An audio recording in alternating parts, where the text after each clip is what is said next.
नर्मदे हे आहेत रामदास तडवी. त्यांनी पण तिकडे आश्रम बांधलाय, दिसलाय का तिकडे?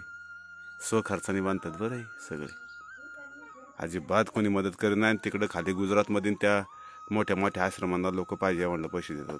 हे बिजरी गावांमध्ये आश्रमाचं इकडं पलीकडचं काम येते आणि हे त्यांचं जुनं आहे, हे जुनं घर आहे आणि तिथे पलीकडे आश्रम, म्हणजे आश्रमाला जागा बांधलेली आणि राहायला कुडाचं घर.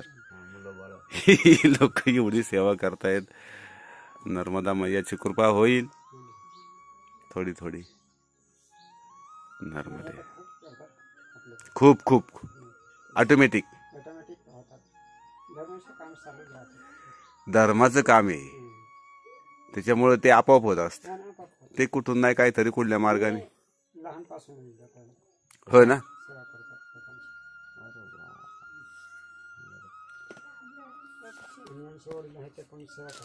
ते कुठं आहे? बर हो का? कोण बर? हा हा बस बस बस नर्मदे. हा हा भिला शेठ. बर ते वडील आहे यांचे, त्यांचे तिथंच. हा हा हा बर बर बर बर. नर्मदे खुंटामोडीचा. बरोबर बरोबर. खुंटामोडीचा आश्रम खूप मोठा आहे, खूप सुंदर आहे.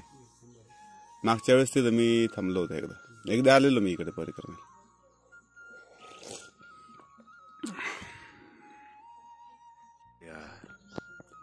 हे बिजरी गावांमध्ये आश्रम आहे बघा. ही लोक एवढी सेवा करतात. छान. अक्कलकोवा आणि खूप चांगली सेवा चाललेली असते या लोकांची. अत्यंत परिस्थितीमध्ये सुद्धा सेवा करतात. त्यांनाही माहीत नाही नर्मदा काय येते, पण बस सेवा करतात. खरंच त्यांना माहीत नाही, त्यांनी परिक्रमा केलेली नाहीत कोणी.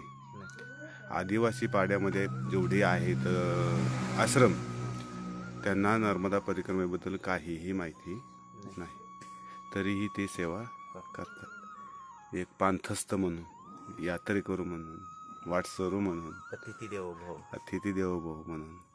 आणि आपले लोक म्हणतात आम्हाला हे नाही मिळालं, ते नाही मिळालं, तसं नाही झालं ना, असं नाही झालं, तसं नाही येते. ॲक्च्युली खूप मोठी सेवा आहे नर्मदे. काहीच नाहीत तरी अतिशय सुंदर आहे. तरी आता आवाज दिला, आलो इथे. आता चहा घेऊन पुढे निघणार आहे. बिजरी गावांमध्ये रामदास